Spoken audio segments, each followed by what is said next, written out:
على رسوله الكريم أما بعد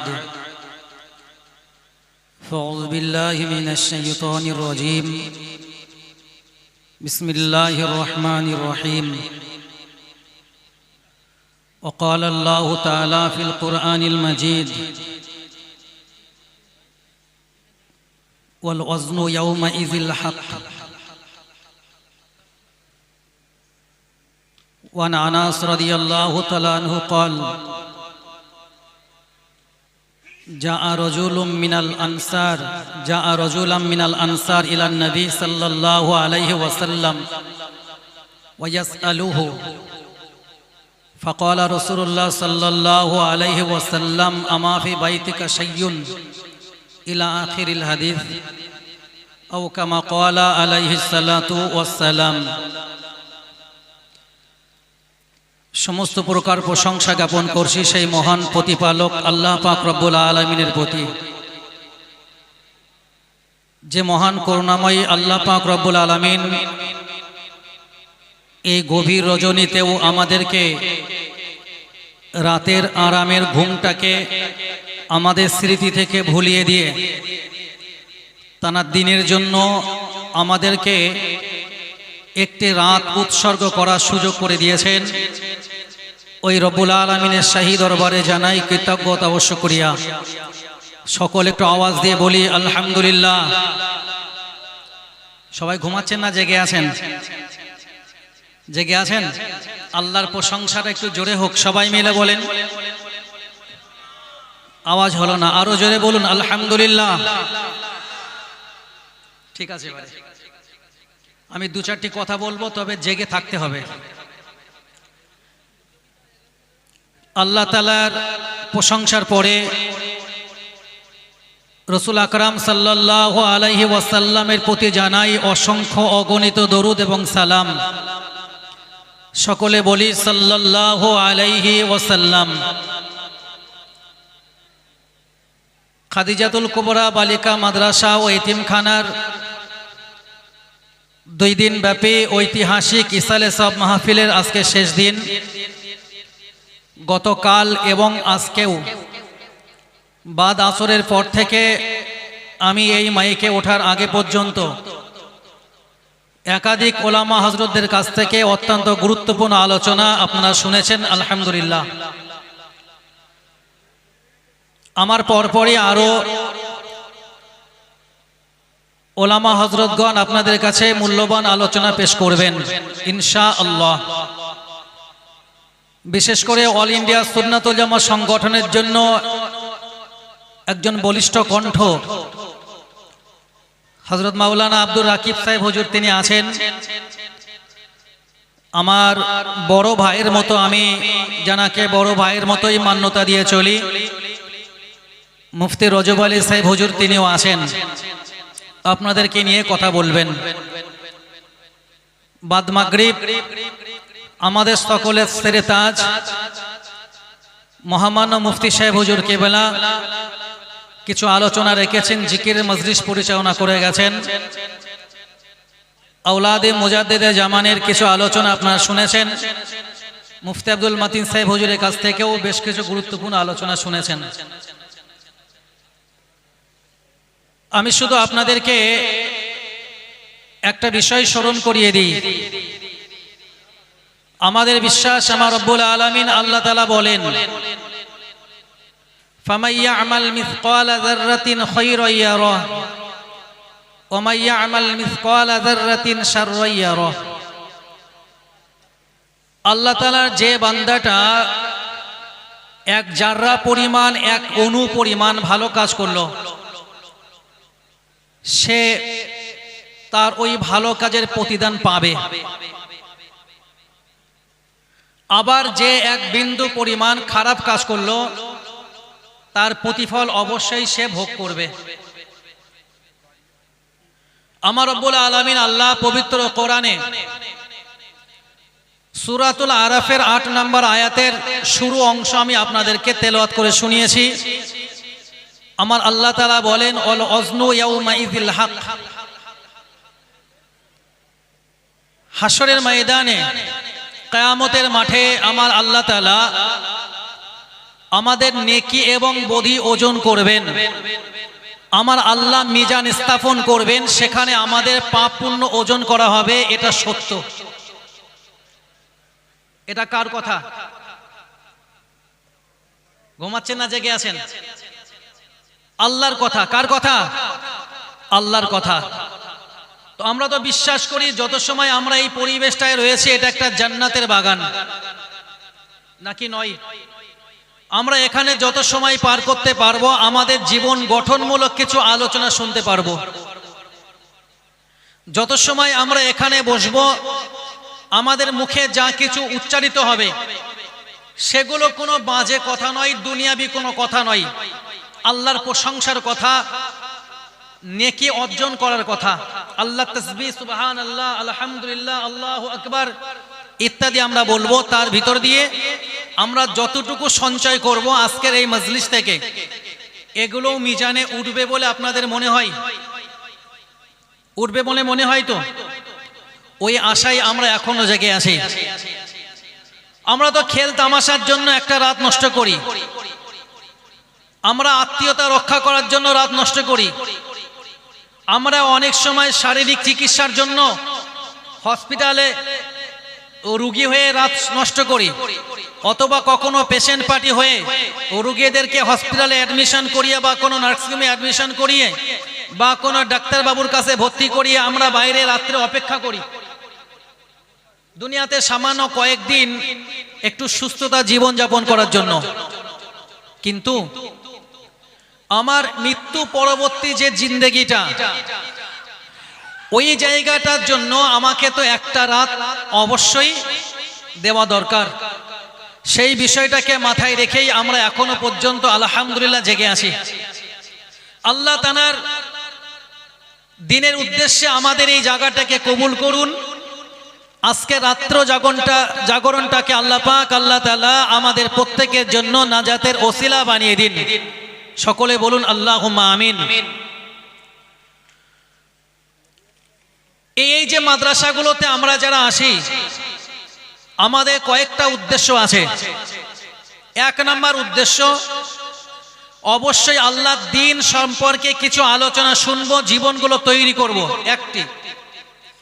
দ্বিতীয় আরেকটি উদ্দেশ্য থাকে, আমরা মাদ্রাসাগুলোর জন্য যতটুকু পারি আমাদের যতটুকু ক্ষমতা, আমাদের ক্ষমতা অনুযায়ী মাদ্রাসাটাকে সুন্দরভাবে পরিচালনা করার জন্য আমরা পাশে সহযোগী হয়ে দাঁড়াবো।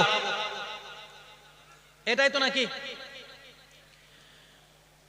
তবে তার বাইরে আরেকটা কথা আমি আপনাদেরকে বলবো, অল ইন্ডিয়া সুন্নাত ওয়াল জামাত সংগঠন পরিচালিত মাদ্রাসাগুলোতে বা অল ইন্ডিয়া সুন্নাত ওয়াল জামাত সংগঠনের তত্ত্বাবধানে পরিচালিত সমস্ত মাহফিলগুলোতে আল্লাহ শুকরিয়া আপনারা ভিত্তিহীন কোনো কথাবার্তা শোনেন না। আলহামদুলিল্লাহ বলুন একটু সবাই মিলে।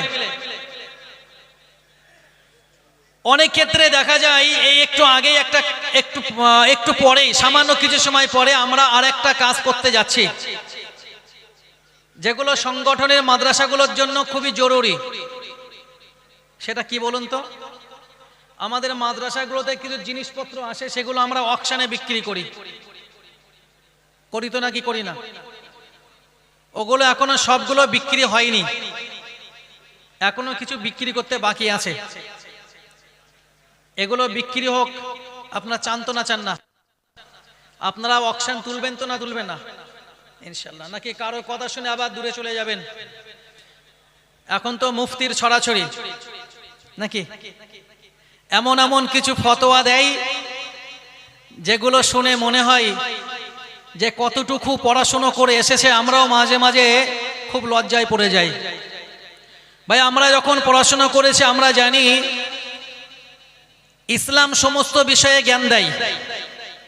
এমন কোন সাইট নেই, এমন কোন দিক নেই যেখানে ইসলাম কথা বলেনি। আলহামদুলিল্লাহ বলেন।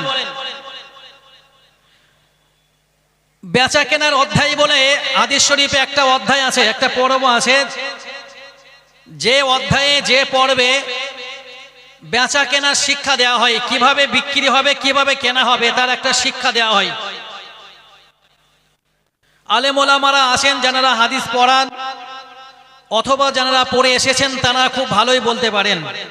আমার সামনে অনেক আলেম ওলামা থাকতে পারেন, আলহামদুলিল্লাহ, সাধারণ মানুষ অনেকে আছেন, সকলের জন্য এটা জানা দরকার। ভাই আমি যদি আপনাদেরকে বলি আমার বাড়িতে একটা জিনিস আছে আমি বিক্রি করব, ধরে নিন একটা ফল, একটা পেঁপে বলতে পারেন, আমার বাড়িতে একটা পেঁপে আছে আমি ওটা বিক্রি করব। পেঁপেটা খুব সুন্দর, একটু বড় সড়ো, ওটা দেখলে আপনি কিনবেন। তো বলুন ওই পেঁপেটার দাম আপনি কত দেবেন? আপনাদের মন কি চাইবে? সেটা কেমন জিনিস, কি বৃত্তান্ত কি জানলাম না, বুঝলাম না, তার গুণগত মান কেমন কিছুই দেখতেই পারলাম না, আন্দাজে করে আমাদেরকে আড়ালে রেখে এইরকম বিক্রি করা। হুজুর এখানে আছেন, আড়ালে রেখে কি বিক্রি করা যায় হবে হুজুর? আমি একটা আমের বাগান লাগালাম, সবে মাত্র আম গাছে মুকুল এসেছে, আমরা আমাদের কথায় বলি যে বোয়াল হওয়া, ফুল আসা, কতটা পরিমাণ আম হবে না হবে জানি না, ওই অবস্থায় শুধুমাত্র গাছে মুকুল এসেছে এটা দেখিয়ে ক্রেতার কাছ থেকে আমি বিক্রেতা সেজে যে আমার এই গাছগুলোতে এই যে মুকুল এসেছে, এতটা গাছ আছে, এই পরিমাণ টাকা আপনাকে দিতে হবে, আমি বিক্রি করব, ওটা কি জায়েজ হবে? হুজুরাই বলেছেন, ফতোয়া দিয়েছেন, আলহামদুলিল্লাহ, ওটা জায়েজ হবে না।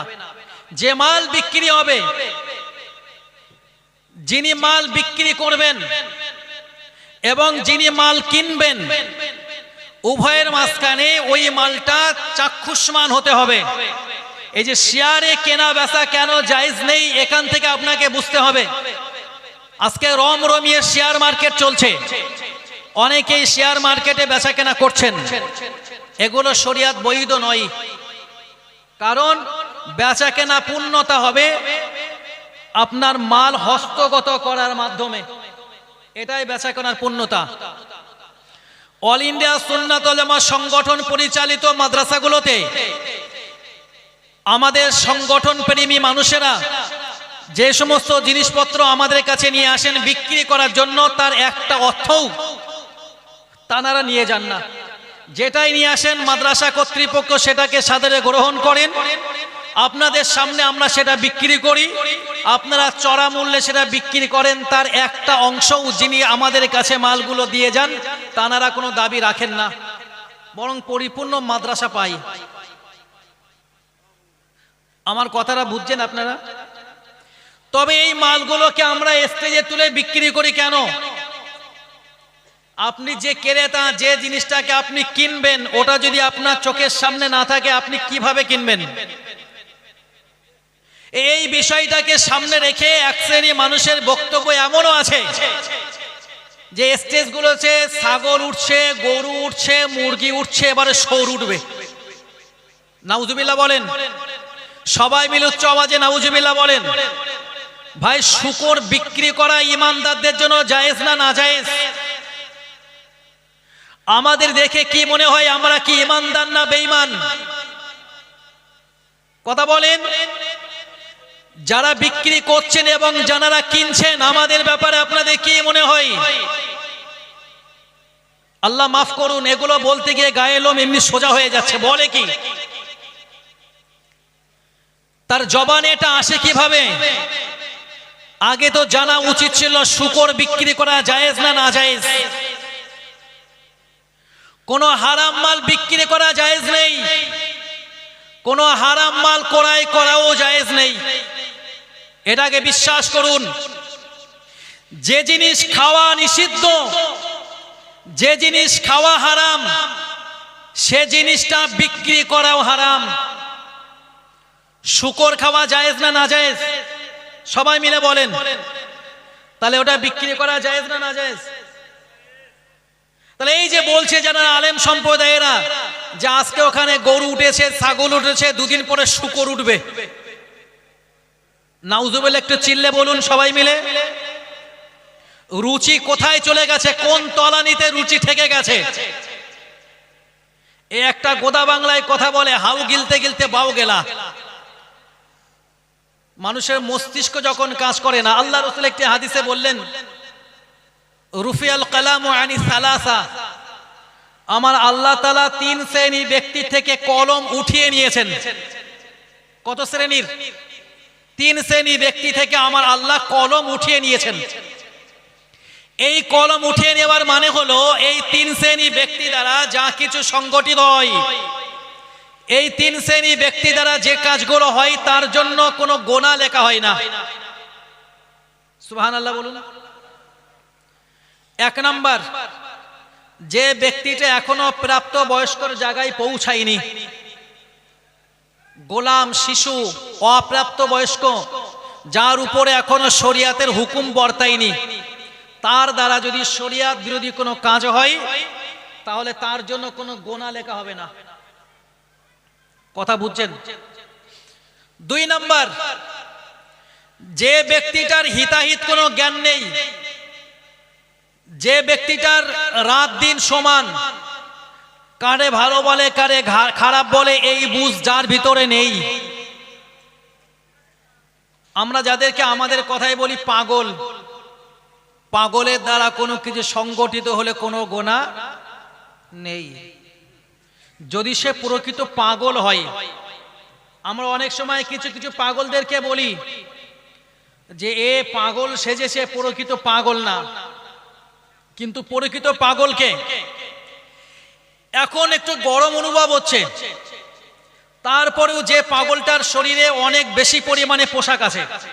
আমি কদিন আগে দেখছিলাম বাংলাদেশে এই পাগলদেরকে ধরে নিয়ে একটু পরিষেবা দেওয়া হয়, তাদেরকে পোশাকগুলো চেঞ্জ করে দেওয়া, মাথার চুলগুলোকে মুড়িয়ে দেওয়া, তাদের সুন্দর করে একটু গোসল দেওয়া। তো একটা পাগলকে ধরে আনলো জোরপূর্বক, আমি দেখছি ভিডিওটা, তো দেখলাম ওই পাগলটার পায়ের জুতা এবং মোজা যখন খুললো তো পায়ের ভিতরে পোকা গিজগিজ করছে। এ প্রকৃত পাগল। একই এ প্রকৃত পাগল। এর দ্বারা যদি কোনো অসামাজিক ও ইসলামিক কিছু ঘটে যায়, যার হিতাহিত জ্ঞান নেই, হিতাহিত জ্ঞান শূন্য, আমার আল্লাহ তাআলা তার জন্য ক্ষমার দৃষ্টিতে দেখবেন ওই অপরাধটাকে। কিন্তু যে এমনি জ্ঞান ঠিক আছে কিন্তু পাগল সেজেছে, তার কোনো ক্ষমা নেই। একটা গোদা বাংলায় কথা আছে, জেনে বুঝে করে পাপ তার গোনা নাহি মাপ। তুমি ভাই জেনে বুঝে যদি বলো যে স্টেজে সৌর উঠবে আর সৌর বিক্রি হবে, আমার তো মনে হয় তোমাকে নতুন করে ইমানের কলেমা পড়ে মুসলমান হওয়া লাগবে। কথা বলেন। তুমি একটা হারাম জিনিসটাকে বিক্রি করার ব্যাপারে অপবাদ দিচ্ছ, ঠিক আছে, তুমি বলছো কি অকশন করার জন্য এখানে ছাগল উঠবে, গরু উঠবে, ফল উঠবে, যেটা বিক্রি হবে সেটাই উঠবে, এটাই শরিয়াতের বেচা কেনা সিস্টেম। যদি আপনি বলেন, এই দিন কতক আগে একজন হুজুর ফতোয়া দিয়েছেন যে অকশন করা জায়েজ নেই, আমি বলি হাদিসের কিতাব খোলেন, আবু দাউদ শরীফ খোলেন, ইবনে মাজাহ শরীফ খোলেন, শুরু থেকে শেষ পর্যন্ত পড়ে আসেন, অকশন করার হাদিস আছে কিনা ওখানে পাওয়া যাবে ইনশাআল্লাহ। তাহলে বোঝা যায় হয় তুমি মৌলানা কমপ্লিট করনি, তুমি মুমতাজুল মুহাদ্দিসিন পড়নি, শুধুমাত্র জলসা কমিটি তোমার নামের আগে লাগিয়ে দিয়েছে হাফেজ, কারি, মৌলানা, মুফতি, পীর, আল্লামা, আর যত ডিগ্রি আছে সব। ডিগ্রি তো 2 জায়গা থেকে দেওয়া হয়, একটা প্রতিষ্ঠান থেকে দেওয়া হয় আর একটা জলসা কমিটির পক্ষ থেকে দেওয়া হয়। কথা বলেন। তবে মূল্যবান ডিগ্রি সেটাই যেখানে ঘাম ঝরিয়ে, সময় দিয়ে, মেধা খাটিয়ে, পরিশ্রম করে, রাত দিন সমান করে দিয়ে, পড়াশোনা করে, পারদর্শিতা অর্জন করে, পরীক্ষা সিস্টেমে পাশ করে ডিগ্রি অর্জন করা হয়, ওই ডিগ্রিটাকে প্রকৃত ডিগ্রি বলা হয়। যেগুলো জলসা কমিটি দেয় ও ডিগ্রির কোনো দাম নেই, কাগজে বাগের মতো, কাগজের বাগের মতো। এত বড় একটা কাগজের বাগ সামনে রেখে যদি আমাকে ভয় দেখানো হয়, আমি থোড়াই কেয়ার করি। ও আমাকে দাঁত ফোটাতেও পারবে না, আমার দিকে আগাতেও পারবে না, ওরা দেখার জন্য নাকি। কিন্তু রিয়েল বাঘ যদি একটা হয় প্রকৃত রয়্যাল বেঙ্গল টাইগার যদি এখানে একটা আসে, সে দুর্বল হলেও আমাকে যদি কোনো সার্কেসম্যান এখানে বাঘ এনে বলে যে হুজুর কোনো ভয় নেই, পালাতে হবে না, কিছু করবে না, তারপর আমি বলবো ভাই আগে ধর ওটাকে। ভাই অনেক আলেম ওলামা আছেন, অনেক মৌলানা আছেন, শুধু গলা চিলিয়ে গলা বাজারি করে চলে যাচ্ছে, কিছু নেই ভিতরে, মাল মশলা কিছু নেই। তাহলে দুটি কারণ, হয় পড়ার যুগে ফাঁকি দিয়েছে, নতুবা পড়াশোনা করেনি, জলসা কমিটি ডিগ্রি দিয়েছে। আল্লাহ রাসূলের প্রাণ প্রিয় সাহাবা হযরতে আনাস রাদিয়াল্লাহু তাআলা আনহু বলেন, জা রাজুলাম মিনাল আনসার ইলা নবী সাল্লাল্লাহু আলাইহি ওয়াসাল্লাম, আল্লাহর হাবিব সাল্লাল্লাহু আলাইহি ওয়াসাল্লামের প্রাণ প্রিয় সাহাবা হযরতে আনাস রাদিয়াল্লাহু তাআলা আনহু বলেন, আল্লাহ রাসূল সাল্লাল্লাহু আলাইহি ওয়াসাল্লামের নিকটে একজন আনসার সাহাবী এলেন। জা রাজুলাম মিনাল আনসার ইলা নবী সাল্লাল্লাহু আলাইহি ওয়াসাল্লাম, আল্লাহ রাসূল সাল্লাল্লাহু আলাইহি ওয়াসাল্লামের নিকটে একজন আনসার সাহাবী এলেন। আল্লাহ রাসূলের কাছে এসে কি করলেন, ওয়ায়াসালুহু, আল্লাহ নবীর কাছে কিছু সাহায্য চাইলেন। আল্লাহ হাবিব সাল্লাল্লাহু আলাইহি ওয়াসাল্লাম আনসার সাহাবীকে লক্ষ্য করে বললেন, আমা ফি বাইতিকা শাইউন, আমার আনসার সাহাবী তুমি আমার কাছে কিছু সাহায্য নিতে চাইছো, আমার কাছে তুমি কিছু সওয়াল করছো, কিছু প্রার্থনা করছো, একটা বার তুমি আমাকে বলবে তোমার বাড়িতে কি কিছু নাই? তুমি যে আমার কাছে সাহায্য চাইছো, তোমার বাড়ি কিছু নেই? আল্লাহ নবী সাহাবী বললেন, ইয়া রাসূলুল্লাহ, ইয়া হাবিবাল্লাহ, বালা, ইয়া রাসূলুল্লাহ, অবশ্যই আমার বাড়িতে কিছু আছে।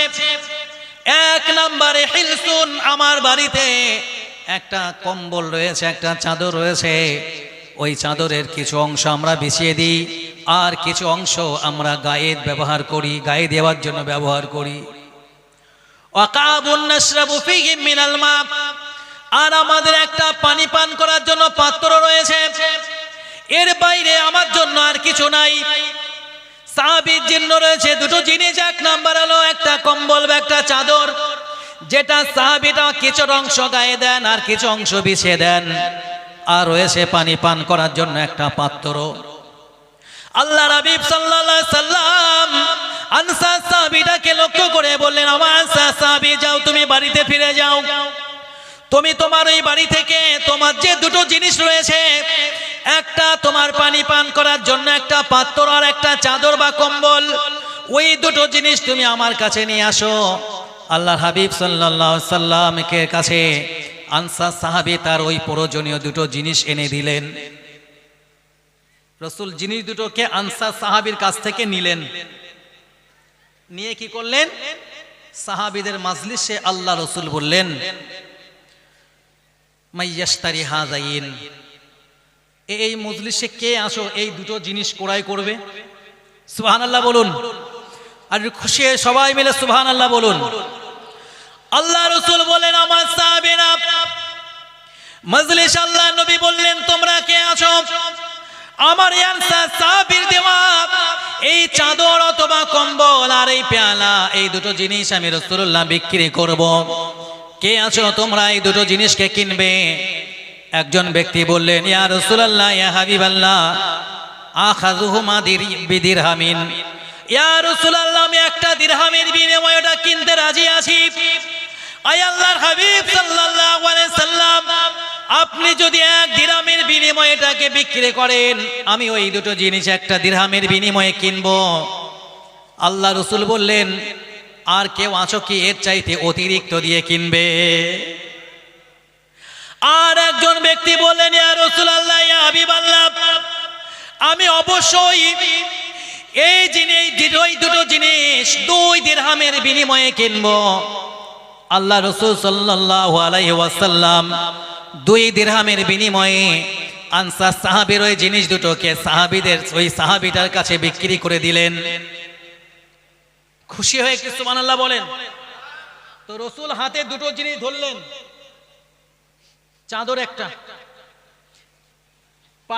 পানি পান করা পেয়ালা একটা। রাসূল 2 হাতে দুটো জিনিস ধরলেন, সাহাবীদেরকে বললেন, মাইয়াশতারি হাযাইন, কে আছো এখানে এই দুটো জিনিস কিনবে? তো একজন ব্যক্তি বললেন, আমি 1 দিরহামের বিনিময়ে এই দুটো জিনিস কিনবো।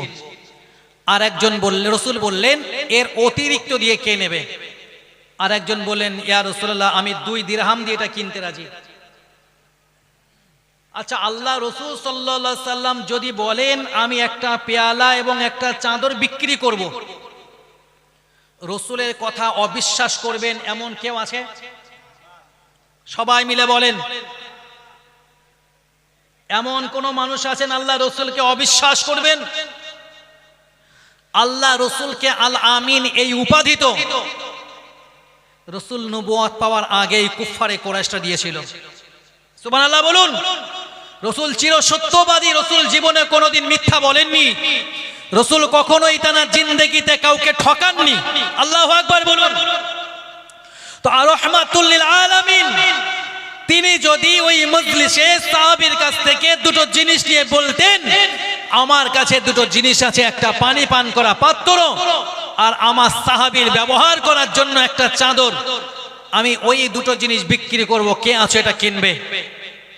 আল্লাহ রাসূলের কথা এটা বিশ্বাস করতেন না কে? কথা বলুন, সবাই বিশ্বাস করতেন নাকি নাই? তারপরে আল্লাহ রাসূল সাল্লাল্লাহু আলাইহি ওয়াসাল্লাম দুটো জিনিস সাহাবীদের মাঝখানে প্রকাশ করে দিয়ে বললেন, এই দুটো জিনিস কে কিনবে? আগে তো বোঝা দরকার, রাসূল এখানে হাযাইন বলেছিলেন। আমরা নিকটে বোঝানোর জন্য হাজা শব্দ ব্যবহার করি, দূরে বোঝানোর জন্য যালিকা শব্দ ব্যবহার করি। যদি রাসূল আকরাম সাল্লাল্লাহু আলাইহি সাল্লাম ওটা দূরে রেখে দিতেন, সামনে না রাখতেন, তাহলে রাসূল ওখানে হাজা শব্দের দ্বিবচন হাযাইন ব্যবহার করতেন না। আল্লাহ রাসূল সাল্লাল্লাহু আলাইহি সাল্লাম এটার ভিতর দিয়ে কি বোঝালেন? কোন জিনিস বিক্রি করতে গেলে অবশ্যই ক্রেতার সামনে ওই জিনিসটাকে প্রকাশ করতে হবে। সুবহানাল্লাহ বলুন, একটু মহব্বতে সুবহানাল্লাহ বলুন। আল্লাহ হাবিব সাল্লাল্লাহু আলাইহি ওয়াসাল্লাম দুটো জিনিস বিক্রি করার পরে আনসার সাহাবীটাকে ডেকে বললেন, আমার আনসার সাহাবী যাও, এই দিন তোমার দুটো জিনিস আমি 2 দিরহামের বিনিময়ে বিক্রি করে দিলাম, এই 2 দিরহাম নিয়ে তুমি বাজারে চলে যাও, একটা দিরহাম দিয়ে তুমি তোমার পরিবারের লোকেদের জন্য কিছু খাবার কিনবে, প্রয়োজনীয় কিছু জিনিসপত্র তুমি কিনবে, আর একটা দিরহাম দিয়ে একটা কুঠার কিনবে, একটা কুড়াল কিনবে, আর ওই কুড়ালটাকে নিয়ে আমি নবী মুহাম্মদ রাসূলুল্লাহ সাল্লাল্লাহু আলাইহি ওয়াসাল্লাম আমার কাছে ওই কুড়ালটাকে তুমি নিয়ে আসবে। আনসার সাহাবী রাসূল যেভাবে বললেন তাই করলেন। দিরহাম দুটোকে নিয়ে বাজারে চলে গেলেন, 1 দিরহাম দিয়ে পরিবারের লোকেদের জন্য খাবার কিনলেন, আর 1 দিরহাম দিয়ে একটা কুঠার কিনে আল্লাহ রাসূলের কাছে চলে এলেন। আল্লাহর হাবিব সাল্লাল্লাহু আলাইহি ওয়াসাল্লাম কি করলেন? ফাশাদ্দা ফিহি উদাম বিয়াদিহি, আল্লাহ রাসূল সাল্লাল্লাহু আলাইহি ওয়াসাল্লাম নিজে হাতে ওই কুঠারের একটা বাঁটাটা হাতল লাগিয়ে দিলেন। একটু মহব্বতে সুবহানাল্লাহ বলেন। রাসূল তো বলতে পারতেন একটা কুঠার নিয়ে জঙ্গলে কাঠ কাটো, রাসূল সাহাবীকে বললেন কুঠার নিয়ে আমার কাছে আসবে, রাসূল নিজে হাতে ওই কুঠার একটা কাঠ লাগিয়ে দিলেন, দিয়ে বললেন ইযহাব ফাহাতাতিব, যাও এখান থেকে চলে যাও, এখন থেকে তোমার কাজ হলো জঙ্গলে যাবে, কাঠ কাটবে, বাজারে বিক্রি করবে, আমি যেন তোমাকে 10 দিন আর না দেখতে পাই, এই 15 দিন আমি যেন তোমাকে আর না দেখতে পাই। এই 15 দিন তোমার কাজ হবে জঙ্গল থেকে কাঠ কাটা আর বাজারে গিয়ে বিক্রি করা। এটা দ্বারা কি বোঝায়? ঘরে বসে থাকলে চলবে না, উপায় করতে হবে, উপার্জন করতে হবে, ঠিক না বলেন? শরীরে ক্ষমতা আছে, আপনি আপনার ক্ষমতা দ্বারা পরিশ্রম করবেন, ওই পরিশ্রম দিয়ে আপনার প্রয়োজন পূরণ করবেন। অতিরিক্ত যেটা থাকবে, যাদের পক্ষে পরিশ্রম করা সম্ভব নয়, আপনার প্রয়োজনের অতিরিক্তটাকে নিয়ে অভাবী যারা, দুস্থ যারা, অসহায় যারা, সুবিধা বঞ্চিত যারা, তাদের পাশে আপনাকে দাঁড়াতে হবে, নাকি নয়? আল্লাহ রাব্বি সাল্লাল্লাহু আলাইহি ওয়াসাল্লাম বলেন, ইরহামু মান ফিল আরদ ইয়ারহামুকুম মান ফিস সামা, তোমরা দুনিয়াবাসীদের উপরে দয়া দেখাও, তাহলে যিনি আকাশে আছেন তিনিও তোমাদের উপরে দয়া দেখাবেন। আল্লাহু আকবার বলুন। আল্লাহর হাবিব সাল্লাল্লাহু আলাইহি ওয়াসাল্লাম বলেন, আমার সাহাবীরা, আমার উম্মত উম্মতানিরা, আমি দয়ার হাবিব মুহাম্মদ রাসূলুল্লাহ সাল্লাল্লাহু আলাইহি ওয়াসাল্লাম আমি তোমাদের জন্য ঘোষণা দিলাম, ইরহামু মান ফিল আরদি ইয়ারহামুকুম মান ফিস সামা। তোমরা দুনিয়াবাসীদের উপরে দয়া দেখাও, যিনি আকাশে আছেন তিনিও তোমাদের উপরে দয়া দেখাবেন। আকাশে কে আছেন? আমার আল্লাহ তাআলা।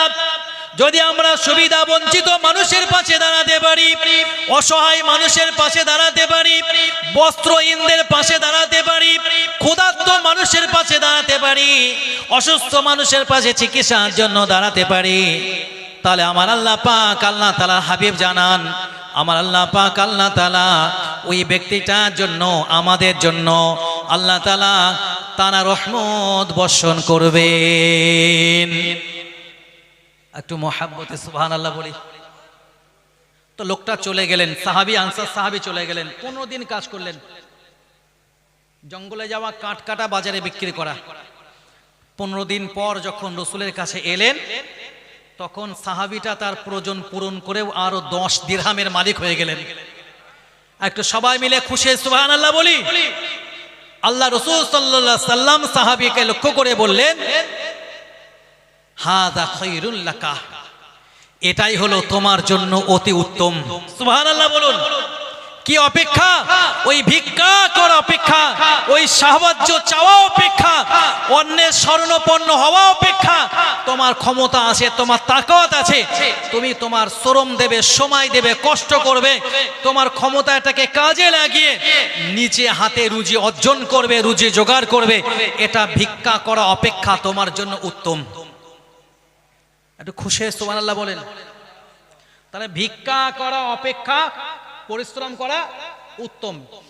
এই জায়গায় দাঁড়িয়ে আমার বক্তব্য, ওয়াজিন যারা, আলেম যারা, ইসলামের সেবক জানারা, ইসলামিক স্কলার জানারা, যারা দিন প্রচার করার জন্য, ইসলাম প্রচার করার জন্য, ইসলামের কথা মানুষের কাছে পৌঁছে দেওয়ার জন্য চেষ্টা করেন, তাদের অবশ্যই রুজি রুটি অর্জন করার জন্য কোনো না কোনো একটা কাজ অবলম্বন করতে হবে। কথা বলেন। আর জলসা নসিহতটা হবে আল্লাহর দ্বীনের জন্য, নাকি নয়? যখন মানুষ নিজের রুজি রুটির জন্য কোনো কাজে যুক্ত হবে, আল্লাহর দ্বীনের কাজটা করবে আল্লাহর দ্বীনের জন্য, তখন ওই দাদা পীর সাহেব রহমাতুল্লাহ আলাইহির ওসিয়াত নামা মানা হবে। সুবহানাল্লাহ বলুন। আমার আলোচনা ওখানে মিশবে। দাদা পীর সাহেব রহমাতুল্লাহ আলাইহি বললেন না, জলসা নসিহত করে কোনো সওয়াল করা যাবে না। কি করা যাবে না? সওয়াল। ওই যে আনসার সাহাবীরা রাসূলের কাছে এসে কি করেছিলেন? ওই ইয়াসআলুহু, রাসূলের কাছে সওয়াল করেছিলেন, রাসূলের কাছে কিছু প্রার্থনা করেছিলেন, রাসূলের কাছে কিছু চাইছিলেন, সাহায্য।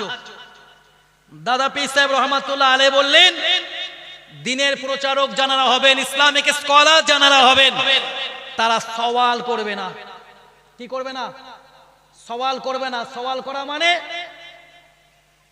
কন্টাক্ট হলেই চাকা ঘুরবে, কন্টাক্ট না হলে চাকা ঘুরবে না। এটা এটা চলবে না।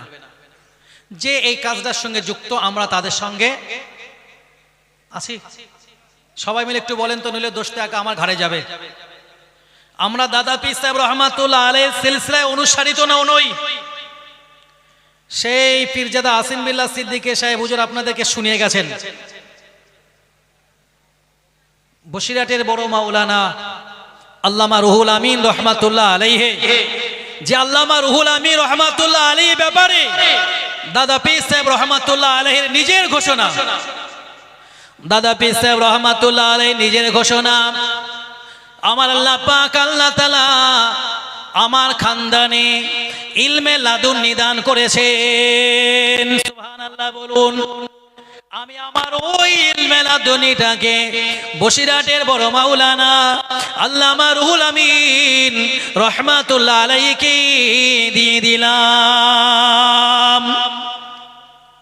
যে দাদা পীর সাহেব রহমাতুল্লাহ আলাইহি আল্লামা রুহুল আমিন রহমাতুল্লাহ আলাইহির ব্যাপারে বললেন, আমার আল্লাহ তাআলা আমার খানদানে ইলমে লাদুনি দিয়েছেন, আর আমি আমার খানদানে প্রাপ্ত হওয়া ওই ইলমে লাদুনিটাকে বসিরহাটের বড় মাওলানা আল্লামা রুহুল আমিনকে দিয়ে দিলাম।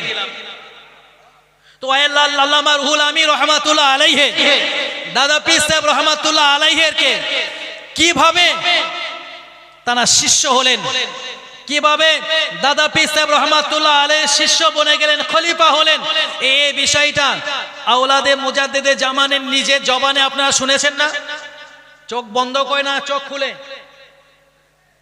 চোখ বন্ধ করে না চোখ খুলে, চোখ খুলে। তাহলে আমাদেরও উচিত কি আল্লামা রুহুল আমিন রহমাতুল্লাহ আলাইহি চোখ খুলে দাদা পীর সাহেব রহমাতুল্লাহ আলাইহিকে বিশ্বাস করেছেন, সোবত নিয়েছেন। সেই জন্য দাদা পীর সাহেব রহমাতুল্লাহ আলাইহি তার নিজের খানদানে পাওয়া ইলমে লাদুনিকে বসিরহাটের বড় মাওলানা আল্লামা রুহুল আমিন রহমাতুল্লাহ আলাইহিকে দিয়ে গেছেন। একটু মহব্বতে সুবহানাল্লাহ বলুন। আর আমরা চোখ বন্ধ করে দাদা পীর সাহেবকে মানলে মনে হয় এরকম দাদা পীর সাহেবের রুহানি দোয়া পাওয়া যায়, বলেন? তো দাদা পীর সাহেব রহমাতুল্লাহ আলাইহি রুহানি দোয়া পাওয়া যাবে চোখ বন্ধ করে মানার ভিতর দিয়ে নয়, বরং চোখ খুলে মানার ভিতর দিয়ে। আল্লাহ তাআলাকে বিশ্বাস করা, আল্লাহ তাআলাকে মানা যাবে ওইভাবে আল্লাহ তাআলার হুকুম আহকাম গুলোকে নিজের জীবনে বাস্তবায়িত করার দ্বারা। সুবহানাল্লাহ বলুন। রাসূল আকরাম সাল্লাল্লাহু আলাইহি ওয়াসাল্লামকে ভালোবাসা দেওয়া যাবে, রাসূল আকরাম সাল্লাল্লাহু আলাইহি ওয়াসাল্লামকে মান্যতা দেওয়া যাবে আল্লাহ রাসূল সাল্লাল্লাহু আলাইহি ওয়াসাল্লামের হুকুমগুলো, আদেশগুলো, সুন্নাতগুলো নিজেদের জীবনে বাস্তবায়িত করার দ্বারা।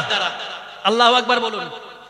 ঠিক তদ্রূপ ভাবে আল্লাহ পাক রব্বুল আলামিনের ওলি বান্দাদের রূহানি দোয়া পাওয়া যাবে, আল্লাহ পাক রব্বুল আলামিনের ওলি বান্দাদের মানা যাবে তাদের নীতি আদর্শগুলো অনুসরণ করার দ্বারা। নীতি মানবেন না নাতি মানবেন? সবাই মিলে বলেন, নীতি না নাতি? নীতি মানতে গেলে দাদা পীর সাহেব রহমাতুল্লাহ আলাইহি ওসিয়াতনামা মানতে হবে। নীতি মানতে গেলে দাদা পীর সাহেব রহমাতুল্লাহ আলাইহির যে জীবনী গ্রন্থ আল্লামা রুহুল আমিন রহমাতুল্লাহ আলাইহি লিখেছেন ওটাকে ভালোভাবে অধ্যয়ন করতে হবে। নীতি মানতে গেলে আল্লামা রুহুল আমিন রহমাতুল্লাহ আলাইহি ফুরফুরা মুজাদ্দিদে জামান দাদা পীর সাহেব রহমাতুল্লাহ আলাইহির সিলসিলার খিদমত করার জন্য যে কিতাবগুলো রচনা করে গেছেন ওইগুলো পড়ে পড়ে পড়ে পড়ে তবে দাদা পীর সাহেব রহমাতুল্লাহ আলাইহির সিলসিলার অনুসারী হতে হবে। ব্যক্তি আমাদেরকে ভুল পথে পরিচালিত করতে পারে, এখন একরকম কথা বলবে, পরে আর একরকম কথা বলবে। লেখা কিন্তু আমাদেরকে ভুল পথে নিয়ে যেতে পারবে না, ঠিক না বলেন? সুতরাং আমরা কারো কথা দিয়ে দাদা পীর সাহেবকে মানব না, বরং দাদা পীর সাহেব রহমাতুল্লাহ আলাইহি ওসিয়াতনামা আল্লামা রুহুল আমিন রহমাতুল্লাহ আলাইহি দাদা পীর সাহেব রহমাতুল্লাহ আলাইহি যে জীবনী লিখেছেন তার ভিতর দিয়ে দাদা পীর সাহেব রহমাতুল্লাহ আলাইহিকে যেভাবে চিনেছি,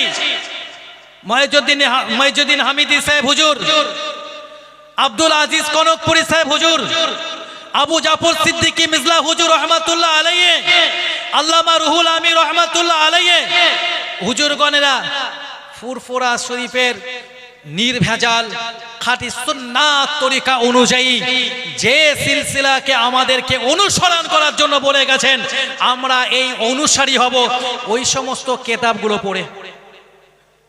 বাকি এর বাইরে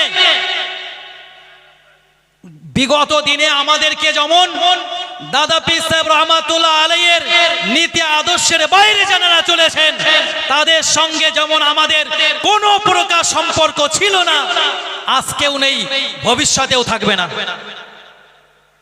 নাকি বলেন? যদি নীতি মেনে চলি।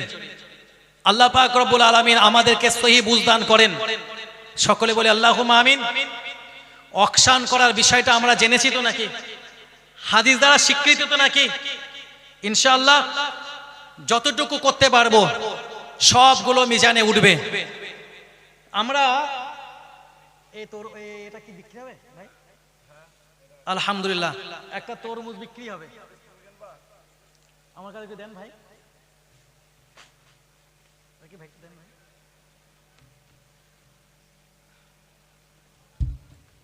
এখন তরমুজের সিজন কি আমার জানা নেই ভাই। এটা হালাল খাবার না হারাম? হালাল খাবার বিক্রি করছি। এখন কেউ যদি কালকে একটা অন্য কিছু বলে, সেটা আমরা আর মানবো না? মানবো না, উসুল জানা নেই। এই তরমুজটা বিক্রি করা হবে, আপনারা কিনতে রাজি আছেন কেউ? একজন বলেন তো, আল্লাহর দ্বীনের জন্য, এই খাদিজাতুল কুবরা মাদ্রাসার জন্য এই তরমুজটা বিক্রি করা হবে। একজন আল্লাহর রাস্তায় একজন বান্দা দাম বলেন, কত দেবেন? ওরকম কই কে? আলহামদুলিল্লাহ, 200 টাকা দাম, 500 টাকা। এটা একটা রেকর্ড থাকবে ইনশাআল্লাহ। তরমুজটা একটু বেশি টাকায় বিক্রি করতে হবে। আল্লাহর রাস্তায় একটু বলুন, 500 টাকা পর্যন্ত দাম উঠেছে। আর কেউ? আল্লাহর রাস্তায় বলুন, আল্লাহর দ্বীনের জন্য 500 টাকা। একটু আল্লাহর রাস্তায় তাড়াতাড়ি বলতে হবে। যতটুকু আপনি দেবেন আল্লাহর দ্বীনের জন্য, একটু আল্লাহর রাস্তায় বলুন। 1000 টাকা। কে? আলহামদুলিল্লাহ, পিছনে একজন মাওলানা সাহেব আছেন, তিনি 1000 টাকা। একটু আল্লাহর রাস্তায় বলুন, একটু তাকবীর ধ্বনি দিন, মানুষের ঘুম জেগে যাক। নারে তাকবীর, নারে তাকবীর। অল ইন্ডিয়া সুন্নাতুল জামাত, অল ইন্ডিয়া সুন্নাতুল জামাত, খাদিজাতুল কুবরা বালিকা মাদ্রাসা, খাদিজাতুল কুবরা বালিকা মাদ্রাসা। নারে তাকবীর। তরমুজের দাম 1000 টাকা। ভাই আল্লাহর রাস্তায় একটু বলুন, এখানে অনেক মানুষ আছেন, আপনি পরে না দিতে পারলে আমার কাছ থেকে সহযোগিতা নেবেন। এখন বলুন 1200 টাকা। আলহামদুলিল্লাহ, আল্লাহর রাস্তায় একটু বলুন। আর কে আছেন? আমি এই কয়েকদিন আগে একটা জায়গাতে কত 24টা না করা ডিম বিক্রি করেছি 13,000 টাকায়। তো ওই 24টা ডিম অপেক্ষা তরমুজের ওয়েট অনেক বেশি। একটু আল্লাহর রাস্তায় বলেন, 1200 টাকা, 1500 টাকা। নারে তাকবীর, নারে তাকবীর। 2000 টাকা। আলহামদুলিল্লাহ, সামনে অনেক যুবক ভাই রয়েছেন, ভাই আল্লাহর রাস্তায় একটু বলুন। 2000 টাকা তরমুজ। তাড়াতাড়ি তাড়াতাড়ি ভাই, আমি রাখতে পারবো না। এটা আমি একটা দাম রাখি, নইলে কেউ উঠছে না। আচ্ছা, আমি 3000 টাকা দাম রাখলাম তরমুজটায়। 3500 টাকা, আমি 4000 টাকা, 4.5। নারে তাকবীর। একটু আল্লাহর রাস্তায় আরো বলেন, 5000 টাকা আমার পক্ষ থেকে তরমুজের দাম। আল্লাহর রাস্তায় বলুন। এখানে অনেকে আছেন, আমি আরো উঠতে পারবো ইনশাআল্লাহ, চিন্তা নেই। দেখা যাক। 5,500 টাকা। নারে তাকবীর। একটু উচ্চ আওয়াজে বলুন, নারে তাকবীর। ভাই তরমুজের দাম 5,500 টাকা। একটু আল্লাহর রাস্তায় বলুন। আল্লাহর কোন বান্দা আছেন ভাই? খাদিজার জন্য বলুন, আল্লাহর দ্বীনের জন্য বলুন। আমি কত সময় আছি? আমার দাম 6000, 6,500 টাকা। নারে তাকবীর, নারে তাকবীর। তরমুজের দাম 6,500 টাকা। ভাই এদিকে কোনো যুবক ছেলে টেলে নেই নাকি? 1 বছর পরে দেবেন, 2 বছর পরে দেবেন, আমার কাছ থেকে হাওলাত নিয়ে দেবেন, 5 বছর পরে আমাকে শোধ করবেন। 6,500 টাকা তরমুজ। ইব্রাহিম, কেউ আছেন? তুই কোথায় গেলি? সে ছাগল মোরগ নিয়ে আয় ভাই। এমনি তো হাঁস ব্যাপারী মোরগ ব্যাপারী সব বলবে না। আলহামদুলিল্লাহ, আমি ভালো ব্যাপারে, আমি ফল বিক্রি করছি ভাই, নাকি বলেন? যদিও আদতে আর বললাম না ভাই। 6,500 টাকা তরমুজটা দেওয়া যাবে? আপনার কি বলেন? আরো তো অনেক কিছু আছে বিক্রি করার মতো, এটা দেওয়া যেতে পারে ইনশাল্লাহ। ভাই আছি তো ইনশাল্লাহ, আমি এখন তো চলে যাইনি। না 6,500 টাকা ইনশাল্লাহ তরমুজ দিয়ে দিচ্ছি ভাই, আমি এখনো আছি তো ইনশাল্লাহ। আলহামদুলিল্লাহ। আলহামদুলিল্লাহ। কে আছেন 6,500 টাকা একটু সামনে আসুন ভাই। নারে তাকবীর, নারে তাকবীর। আলহামদুলিল্লাহ। একটু একটু একটু আওয়াজ দিয়ে, আওয়াজ স্লো হয়ে যাচ্ছে না একটু, আমি একটু হালকা করে দিচ্ছি, আপনারা একটু জোর করে দেন দিন। নারায়ে তাকবীর। স্লো হয়ে গেল না? রাত যত ভারী হবে আওয়াজ তত বেশি হবে, আর একটু আওয়াজ দেন। নারায়ে তাকবীর।